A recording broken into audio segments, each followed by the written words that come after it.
요한이 전한 거룩한 복음입니다. 그때 예수님께서 니코데모에게 말씀하셨다. 모세가 광야에서 뱀을 들어 올린 것처럼 사람의 아들도 들어 올려져야 한다. 믿는 사람은 누구나 사람의 아들 안에서 영원한 생명을 얻게 하려는 것이다.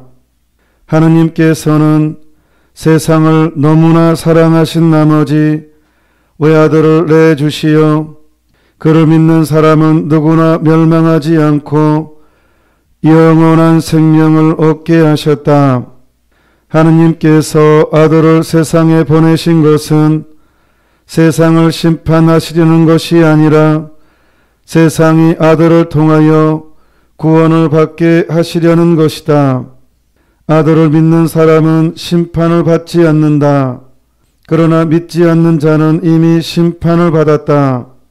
하느님의 외아들의 이름을 믿지 않았기 때문이다. 그 심판은 이러하다. 빛이 세상에 왔지만 사람들은 빛보다 어둠을 더 사랑하였다. 그들이 하는 일이 악하였기 때문이다. 악을 저지르는 자는 누구나 빛을 미워하고 빛으로 나아가지 않는다. 자기가 한 일이 드러나지 않게 하려는 것이다. 그러나 진리를 실천하는 이는 빛으로 나아간다. 자기가 한 일이 하느님 안에서 이루어졌음을 드러내려는 것이다. 우리가 행복하게 기쁘게 살려면 아픈 과거를 끄집어내지 말아야 됩니다. 상처가 많았던 또 아팠던 그 과거를 자주 끄집어내면 자주 끄집어낼수록 삶은 고통스럽습니다. 인생을 정말 기쁘게 살려면 아픈 과거를 끄집어내지 말아야 됩니다. 아픈 과거를 끄집어내지 않는 방법을 알려드리겠습니다. 저한테 아주 감동스러운 사건이 있는데 제가 비전 강의도 많이 하고 있기 때문에 한번 들어봤을 것입니다. 어떤 분들은 보좌신부 때 경제적인 것이 좀 여유롭지 못합니다. 다른 시기에 비해서, 주임신부님에 비해서. 근데 제가 보좌신부 때 진짜로 목적이 있어서 돈을 모았습니다. 노트북을 사려고. 정말 돈을 모아서 산 노트북이기 때문에 정말 소중하게 다뤘습니다. 그래서 서울에 우연히 보좌신부 때 큰 본당에 강의를 하러 가게 됐어요. 그때 당시는 설옥도 성당 보좌신부였습니다. 그래서 그때 당시 7시간 좀 넘게 걸렸어요. 설옥도에서 이렇게 배 타고 나와서 차를 배에 실어서 이제 다시 또 내려서 출발 이렇게 오는 거예요. 운전하고 차도 빌렸죠. 촌놈이 이렇게 또 서울에 처음으로 큰 본당에 강의하러 간다니까 얼마나 두렵고 떨리겠어요. 처음 있는 사건이었어요. 저한테. 이 외부에 강의하러 간다는 것은 최초의 사건. 얼마나 두려웠겠어요. 그러니까 노트북을 챙겨서 이제 그때는 강의록을 작성을 했어요. 너무 두려우니까. 보통 저는 보좌신부 때부터 강의록이 없이 강의를 했거든요. 근데 너무 떨려서 안 되겠는 거예요. 망신당할 것 같고, 오전 강의, 오후 강의 있어서, 이거 망신당할 것 같아 해서 강의록을 프린트해서 이제 이렇게 가지고 있는 그것도 안심이 안 돼서 갑자기 프린트물을 잊어버리면 어떡하지? 그래, 노트북 보고 하면 되지. 그래서 노트북을 챙겼어요. 차도 빌렸어요. 그래서 운전해서 서울까지 왔습니다. 새벽에 틀렸습니다. 이제 잠을 자고 있는데 전화가 왔어요. 내 차가 틀렸다는 소리. 너무 피곤해서 잠을 자고 아침 일찍 내려가서 노트북하고 이제 가방 챙겨서 새벽에 다시 좀 오늘 해야 될 강론을 좀 준비하려고 했는데 그 전에 도둑이 한 발 앞섰습니다. 차를 부시고 유리를 깨고 노트북과 어머니께 드릴 용돈도 있었거든요. 그것과 제 짐 다 가져가 버렸습니다. 용돈은 많지는 않았습니다. 근데 문제는 노트북. 강의록도 없어졌고 노트북도 사라졌고 눈앞이 캄캄했습니다. 오늘 강의를 해야 되는데 그 노트북 내 전 재산을 털어서 샀던 노트북이 도난당한 사실은 믿겨지지 않았습니다. 정말 그 도둑을 죽이고 싶었습니다. 오늘 이제 나는 완전 이게 무슨 망신이냐. 이제 내 강의는 오전 오후 완전 망했다. 이제 머리가 진짜 하얘졌습니다. 그래서 새벽에 이제 앉아서 정신이 빠딱 들었어요. 이거 어떻게 하지? 이 사태를 어떻게 해야 되나? 그래서 이제 오전에 그냥 큰 틀, 오전에 이거 뭐 어쩔 수 없지 뭐 완전히 뭐 이게 뭔 꼴이냐? 완전 개망신이다. 이제 오늘 개망신 당하겠다. 그리고 이제 그 큰 본당에 갔습니다. 서울에. 예. 그래서 제가 이제 안색이 안 좋으니까 그 저를 초대했던 주임 신부님께서 아니 얼굴이 왜 그러냐고. 그래서 이제 숨길 수 없었나 봐요. 그래서 제가 그냥 저는 너무 이제 보험 들은 차원에서 오늘 강의 망쳐도 용서해 주십시오. 어쩔 수 없습니다.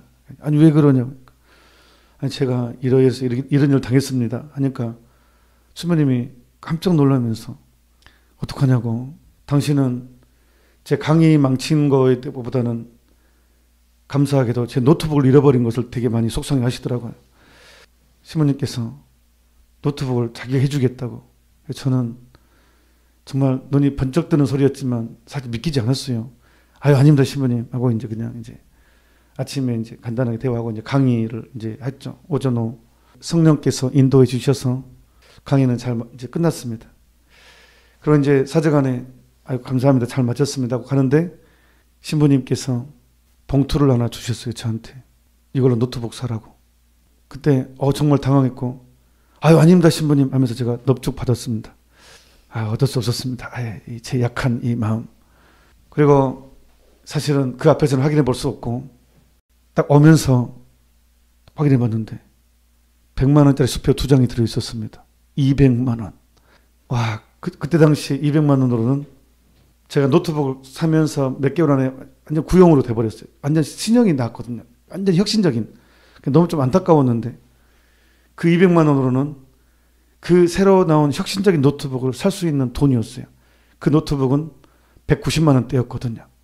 무려 10만 원이 또 남았습니다. 노트북을 사고도. 제가 그래서 바로 용산 정자성가 가서 새로 나온 잃어버린 노트북보다 훨씬 더 좋은 노트북을 구입했습니다. 그리고 노트북을 사서 이렇게 외쳤습니다. 오, 복된 도둑이야. 얼마 전까지만 해도 죽이고 싶었던 도둑이 복된 도둑이요. 외쳤습니다. 이게 정말 귀중한 사건입니다. 우리가 부활 때 가장 이해하기 힘든 선언을 합니다. 가톨릭 전례 중에서 가장 아름답고 위대한 거룩한 전례죠. 사순시기를 우리가 고기도 못 먹고 조금 더 먹긴 했지만 또 술도 안 마시고 조금 마시긴 했지만 단식도 하고 거의 부실하겠지만 그래도 나름 사순시기는 나름 극기의 시기입니다.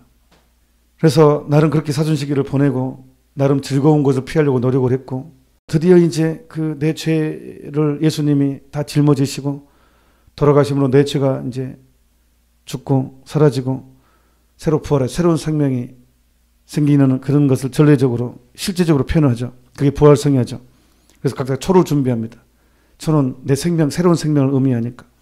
그리스도 우리의 강명. 그럼 내 강명이거든요. 그래서 우리는 외칩니다. 하느님 감사합니다. 너무 크기 때문에 3번씩 외칩니다. 3번을 외칩니다. 성당 중앙에서, 성당 제대 앞에서. 그리스도 더 높입니다. 더 기쁨이 고조되기 때문에 의미도 높아집니다. 그래서 이제 마지막에 그리스도 우리의 강명 외칩니다.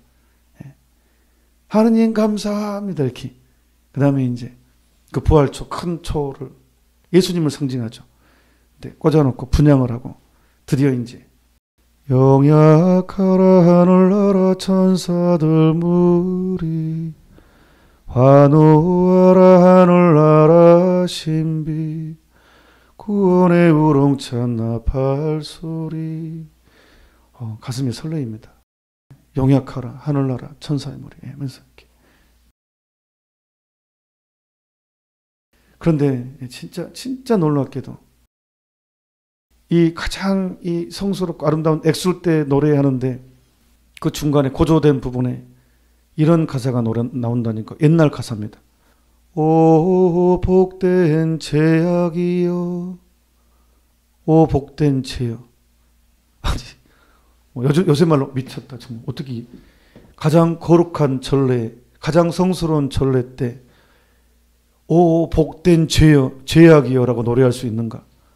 와, 이거 진짜 미쳤다. 어떻게 이럴 수 있는가? 죄 때문에 이 세상의 모든 고통, 쓰레기가 들어왔는데 원망, 분노, 시기, 질투, 방탕, 음란, 살인, 모든 저주, 모든 게 들어왔는데 어떻게 가톨릭 교회 전례 안에서 오 복된 제약이라고 말할 수 있는가? 지금은 가사가 좀 바뀌었어요.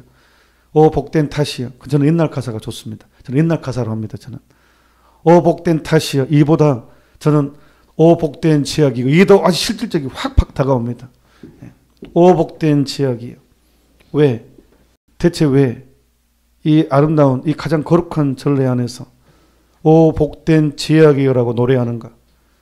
그 다음 구절 때문에 그렇다니까요. 오 복된 제약이여 너로서 위대한 구세주를 얻게 되었도다. 너 때문에 위대한 구세주를 내가 얻게 되었다. 너 때문에. 예수님을 형님이라 부를 수도 있었고 예수님을 내 연인이라 부를 수 있게 되었다. 너 때문에. 그래서 오 복된 죄여 너로서 위대한 구세주를 내가 얻게 되었다. 너로서.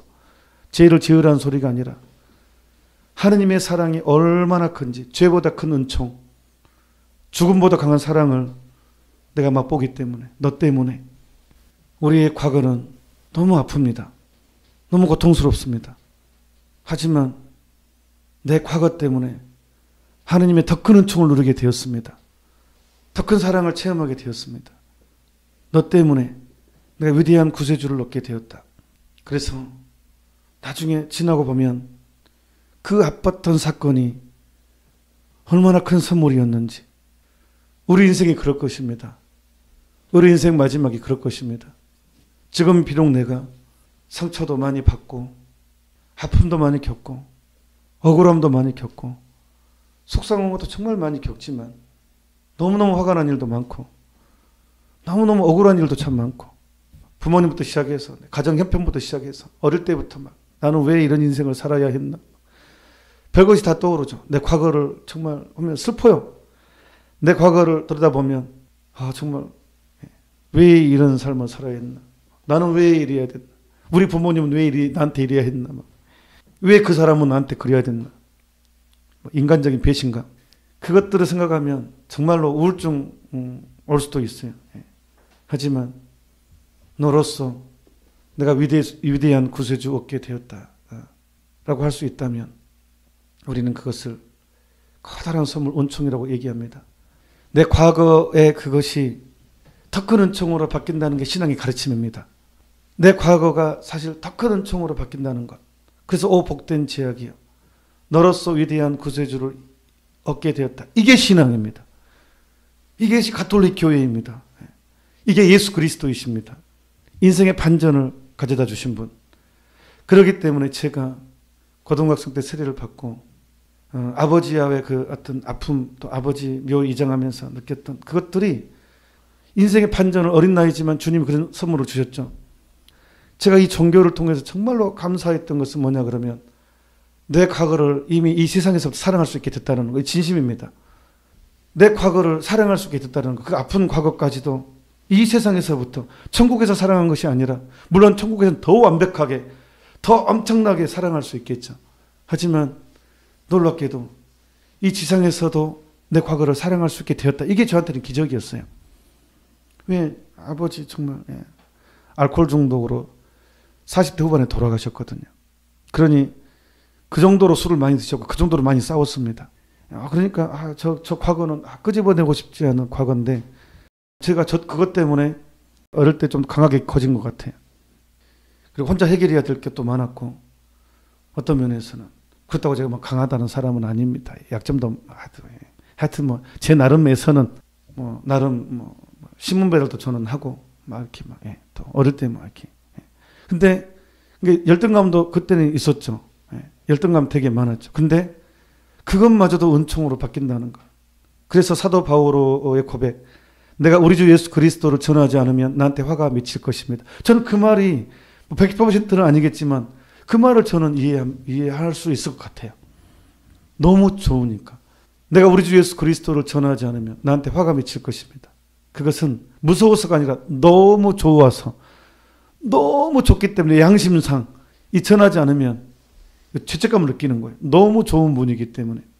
그래서 저는 진짜로 여러분들이 그렇게 전했으면 좋겠어요. 예수님을 참으로 만나게 되면 인생이 바뀐다는 것. 그분께 온전히 맡긴다면 모든 게 바뀐다는 것. 은총으로 바뀐다는 것. 이것을 저는 사람들이 진짜로 맛봤으면 좋겠어요. 이것은 정말 전부기 때문에, 내 인생의 전부기 때문에 예수님은. 저는 그래서요. 천주교의 신부보다 더 중요한 건 내가 천주교 신자라는 거예요. 그래서 더 근본적인 것이에요. 내가 천주교 신자라는 거. 세례성사는 근본적인 거예요. 하느님의 자식이 되는 거기 때문에. 이게 가장 큰 선물이에요. 나나 여러분이나 최고의 선물을 누리고 있어요. 그건 세례성사예요. 하느님을 아버지라고 부를 수 있고 내 연인이라 부를 수 있고 형님이라 부를 수도 있고 나의 모든 것이 되어주신 분이기 때문에. 오늘 뱀 이야기 나와요. 뱀. 이스라엘 사람들은 뱀 싫어요. 우리도 뱀 싫어요. 왜? 특히 천주교 신자들, 그리스도교 신자들은 왜? 창세기에 아담과 하와를 꼬드겼다는 그 이미지 때문에 이 뱀은 좀 징그러워. 그래서 스르르 조용히 알게 모르게 들어오잖아요. 이 죄도 알게 모르게 들어오거든요. 스르르 딱 들어와 있어요.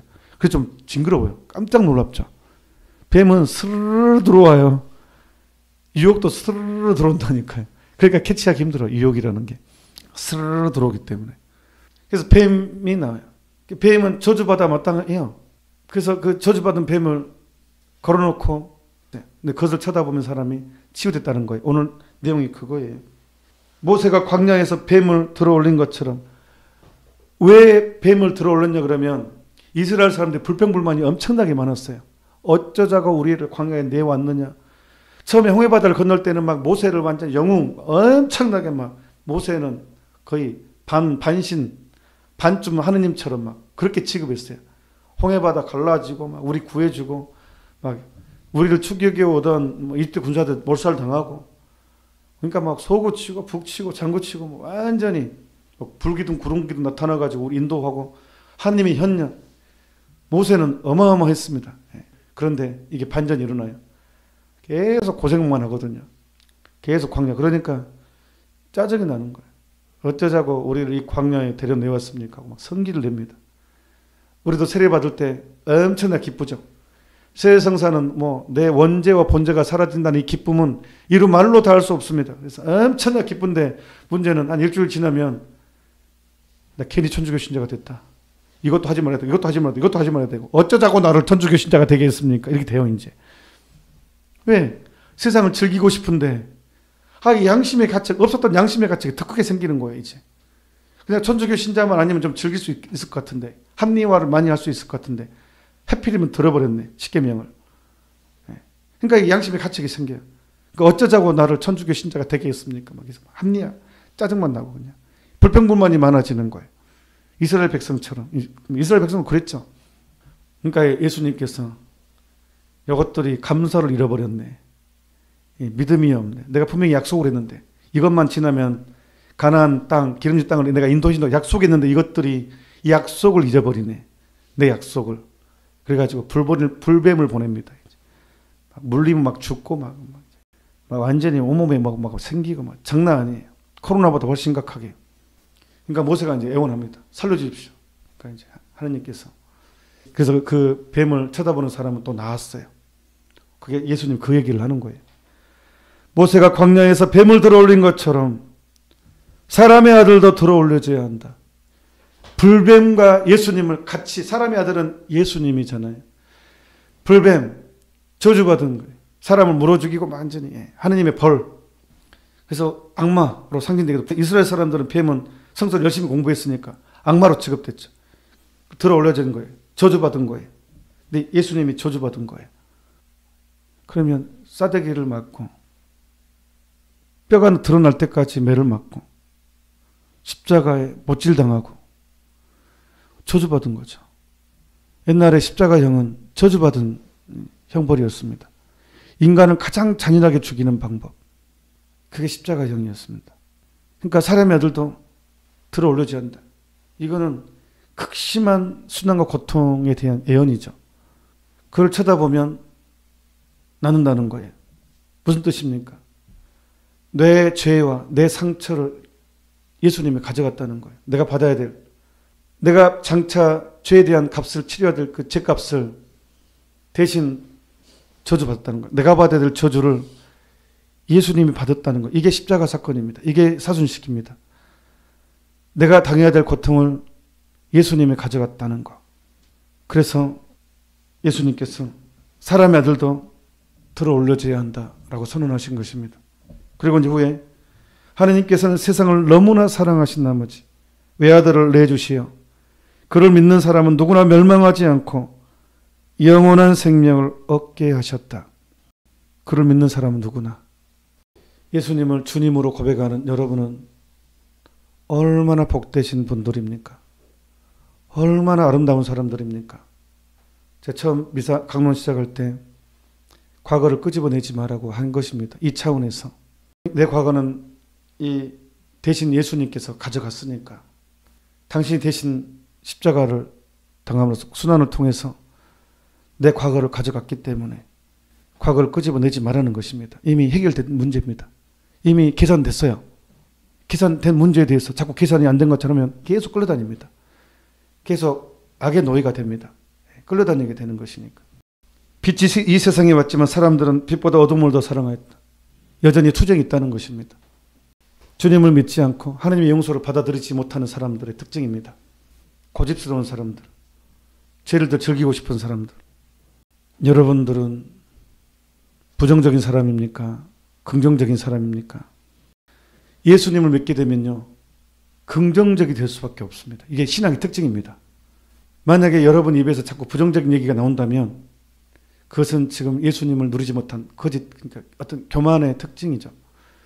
정말 여러분들 나를 잘 들여다봐야 됩니다. 나는 긍정적인 사람인가? 부정적인 사람인가? 어둠이 많은 사람은 부정적이거든요. 어둠 때문에. 그러니까 용서를 완전히 믿지 않은 어둠입니다. 그것이. 저는 행복한 순간이 보자신부 때 또 있었는데 봉쇄수도원에 정기적으로 미사를 제가 가서 다녔었어요. 하여튼 저도 너무 좋았고 이제 운전도 좀 꽤 많이 했던 곳으로 어느 특정 지역에 이제 제가 봉쇄수도원, 그래 봉쇄수도원에서 미사를 하면 영성치 할 때도 수임들이 이제 창살이 있어요. 나오지 못해요. 그래서 이제 창살을 너머로 이렇게 성체를 영하고, 그런데 강론을 하잖아요. 그러면 신자들석은 어떤 좀 나름대로 조금 뭐 그냥 약간 유머를 섞여서 얘기를 하잖아요. 이쪽은 아무런 반응이 없어요. 근데 봉쇄수도원 수임들은 까르르 웃어요. 이쪽은 썰렁해요. 이쪽은 재밌게 웃어요. 똑같은 강론을 했는데 이쪽은 되게 재밌어하고. 근데 이게 한두 번이 아니에요. 항상 강론을 하면 이게 온도가 달려요. 이쪽은 되게 어떤 얘기만 해도 까르르 웃고 그래서 이 차이가 뭘까? 똑같은 사람인데 이렇게. 그래서 뭐겠습니까? 당연히 주님께 대한 신뢰가 크면 클수록 많이 웃죠. 이 용서를 완전히 믿어버린 사람은, 과거가 없는 사람들은 잘 웃을 수 있지 않겠습니까? 과거가 많은 사람은 잘 웃지 못합니다. 이 과거에 묶여가지고. 근데 과거가 없는 사람은 그냥 순박함 그대로죠. 애들이 잘 웃잖아요. 애들은 조금만 막 까르르 웃고. 그래서 하느님께서는, 예수님께서는 우리한테 어린이와 같이 되는 사람이 되어야 된다고 했어요. 하늘나라에서는 가장 큰 사람이 어린이와 같이 되는 사람이라고. 어떤 능력이 있지 않아요. 뭘 잘하고 이게 위대함의 기준이 아니라 어차피 하나님 위대하시기 때문에, 또 어차피 하나님이 주신 거예요. 달란트라는 것은. 그러니까 당신 것이기 때문에 그걸로 사람을 위대함을 평가하지 않습니다. 하늘나라에서는. 어차피 당신 것이기 때문에 그 달란트라는 것은. 그래서 하늘나라에서 위대한 인물은 뭐를 잘하고가 아니라 얼마만큼 단순하냐, 얼마만큼 과거를 잘 용서를 믿는 사람이냐, 얼마만큼 순박하게 되느냐, 그것에 달려있다는 것입니다. 일을 잘하는 것에 달려있는 것이 아니라, 세상은 일 잘하는 사람이 높은 사람처럼 보이지만 그건 달란트는 주님 것입니다. 절대로 주님은 그걸로 사람을 평가하지 않고 얼마나 과거 없이 사느냐, 그게 바로 의탁이거든요. 믿음이거든요. 우리 신앙 안에서는 지금이 비록 힘들고 어려울지라도 기쁨이 없으면 안 됩니다. 강론 마무리는 서로 또 이야기로 마치겠습니다. 이것도 이미 한 내용이긴 합니다만, 옛날에 한센병은 자살의 충동을 많이 느꼈습니다. 버림받은 상처가 깊게 들어오기 때문에 시집장가 못 갑니다. 가족들. 저 집은 한세병 집안이야. 그러면 병 걸리지 않은 사람도 시집장가 가기 힘들었습니다. 옛날 유전이라고 생각했기 때문에, 저 집안의 피가 우리 집안에 들어온다고 생각했기 때문에, 저 집안에 한세병 환자 있어라고 알려지는 순간 그 집안 식구 전체는 시집장가 가기 힘듭니다. 그러니까 그 당사자는 어쩌겠습니까? 내 존재 자체가 저주덩어리죠. 집안을 망가뜨리는 내 존재 자체가, 내가 사라져야지 집안이 산다고 생각을 할 수도 있죠. 그 부모 입장에서도 이 애가 우리 집안에 있는 한 우리 집안은 살 수가 없다 해서 선택합니다. 설옥도를. 그때 당시 강제 격리 시설이었기 때문에 사람들한테 알려지면 안 되니까 몰래 차를 못 합니다. 알려지면 안 되니까 안 태워주기도 하고. 그래서 설옥도를 오게 되죠. 일반적으로. 그러니까 버림받으면 상처가 있습니다. 근데 이제 제가 보좌신부 때 이분이 20대 때 나병을, 발병을, 함센병을 발병을 확인을 했대요. 설옥도를 오게 됐대요. 정말 엄청난 충격이었대요. 자살의 충동도 느꼈지만 그럴 수는 없었고 그냥 우울증과 정말 큰 충격에 휩싸여서 살다가, 그래 내 인생이 이렇게 너무 비참하다. 내가 이렇게 살면 안 되지. 내가 하느님을 섬겨야 되겠다. 그래서 열심히 신앙생활을 하고 봉사활동을 했습니다. 그런데 한 10년 설옥도에서 열심히 재밌게, 그래도 나름 이제 기쁘게 그거를 극복하고, 이 한센병의 충격을 극복하고 불편한 몸이지만 나는 기쁘게 살고 봉사활동 하는데 세상에 그런 나한테 또다시 시련이 옵니다. 실명인데 실명. 잘 보이던 눈이 시력이 점점 떨어지더니 30대 초반에 완전 실명이 돼버렸어요. 이 충격은 이루 말로 다 할 수 없었습니다. 저한테 그랬어요. 내가 한센병 걸린 것보다 더 큰 충격이었습니다. 아니, 하느님이 나한테 왜 이러시나. 이 병이, 한센병이 왔음에도 불구하고 나는 그 극복하고 정말 기쁘게 봉사활동, 하느님 성당에서 봉사활동하고 사는데 왜 이런 나에게 이제 시력까지 가져가 버리십니까? 이걸 정말 받아들이기 힘들었대요. 그래서 우울증이 왔대요. 어떻게 나한테 이럴 수 있는가? 어떻게 나한테 이렇게 하실 수가 있는가? 그래서 진짜 멍하니 아무것도 안 됐대. 기도도 아무것도 안 됐대요. 그래서 맨 끝자리에 앉아서 그냥 멍하니 앉아있었대. 근데 이 놀라운 것은 그분이 이름에도 불구하고 성당은 나왔어요. 그냥 앉아 있었어요. 근데 아무 기도도 안 됐대. 그냥 앉아 있었대요. 성당에서. 어떻게 할 수가 없으니까. 근데 그때마다 신부님이 오더니 세례명을 부르면서 다니엘 머리카락 꼬면서 손가락으로 인생 길어봤자 100년이야 하고 그냥 지나갔어요.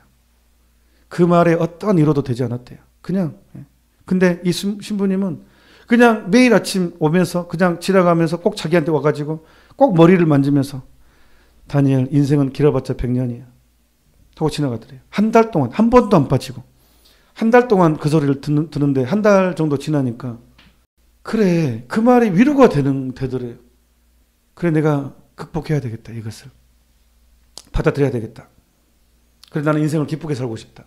그럼 내가 지금 눈도 멀었는데 그리고 몸도 불편한데 이제 이 손가락도 약간 이게 한쪽이 불편해 이게. 그래서 뭐 하기 힘들어요 이렇게. 근데 하여튼 되긴 돼요. 그래 내가 이 상황에서 몸도 불편하고 눈 볼 수도 없고 이 상황에서 내가 기쁘게 사는 비결은 내가 누군가를 도와주며 살아야 되겠다. 근데 내가 누구를 도와주냐? 어떻게 봉사활동을 해야 되겠다. 내가 뭔가를 어떻게 봉사활동하는 건가? 내가 할 수 있는 것은 오르간 봉사다. 지금 설옥도 성당에는 오르간이 있는데 봉사자가 없어서 이제 그냥 하는데 수녀님들이 막 하고 하니까 내가 오르간 봉사를 해야 되겠다. 그때부터 악보를 배우는 거예요. 눈이 먼 상태에서 악보를 배웁니다. 연습을 합니다. 그 과정은 너무너무 힘들었다. 그리고 아예 한 번은 몇 년 하다가 너무 성기를 나가지고 너무 안 되니까 던져버렸대요. 1년 동안 아예 안 했대요. 너무 힘들어서. 그런데 1년이 지난 다음에 내가 여기서 포기하면 안 되겠다 해가지고 다시 또 시작했대요. 지금은 결론부터 말하자면 가토르 성가를 다 외워버렸습니다. 저 하루에 연습 2시간씩 한답니다. 잊어버리지 않기 위해서. 그래서 제가 보좌 신부 때도 그분은 오르간 반주자였고 제가 본당 신부할 때도 오르간 반주자였고 그래서 제가 그 보면 신기합니다. 제가 손가락도 정상이 아닌데 이렇게 누르면서 이렇게 하시는데 정말 잘하십니다. 그래서 설옥도 성당, 환우 성당에서는 가톨릭 성가 몇 장 이렇게 하지 않습니다. 딱 앞 단어를 얘기해야 됩니다. 거기서는. 그래야 그분이 다 바로 뭐구나 하고 딱 누르시거든요. 제가 그분을 보면 오늘 복음, 내 불행을 은총으로 바꿔버린 이야기잖아요. 그래서 그분은 정말 기쁘게 사십니다. 진심입니다. 되게 그분하고 대화하면 되게 편합니다. 제가. 오 복된 불행이여, 너로서 위대한 구세주를 얻게 되었다. 바꿀 수가 있겠죠. 그만큼 하느님의 은총은 큽니다. 그 사도 바오로도 이런 얘기를 했잖아요. 장차 우리가 누리게 될 영광에 비하면 지금 당하고 있는 고통은 아무것도 아니라고 생각을 합니다. 장차 우리가 누리게 될 영광에 비한다면 지금 우리가 당하고 있는 고통은 아무것도 아니라고 생각을 합니다. 제가 여러분 고통을 무시하는 것이 아니라 그만큼 하느님의 은총이 크다는 것입니다. 그러니 우리 기쁘게 삽시다. 그리고 이제 더 이상 용서받은 여러분의 과거를 끄집어내지 마십시오. 그래야 기쁘게 살 수 있고 그래야 단순해집니다. 사람이. 하느님의 용서는 과거를 묻지 않습니다. 이제 끝났습니다. 계산 끝났습니다. 예수님이 십자가를 지시고 지실 것이고 고통을 당하셨습니다. 계산 끝난 문제입니다. 계산 끝난 걸 가지고 자꾸 끄집어내지 마십시오. 그게 바로 악마의 장난입니다. 그래서 오늘 복음은 강력합니다. 예수님을 믿는 사람은 누구나 영원한 생명을 얻는다고. 그 이름을 믿는 사람. 예수라는 단어가 죄를 없애다라는 뜻입니다. 히브리 말로. 예수라는 단어 자체가 죄를 없애다라는 뜻이 들어있습니다. 그래서 우리에게 죽음은 공포가 아니라 믿는 이들에게는 설레임이 돼야 됩니다. 잠시 묵상합시다.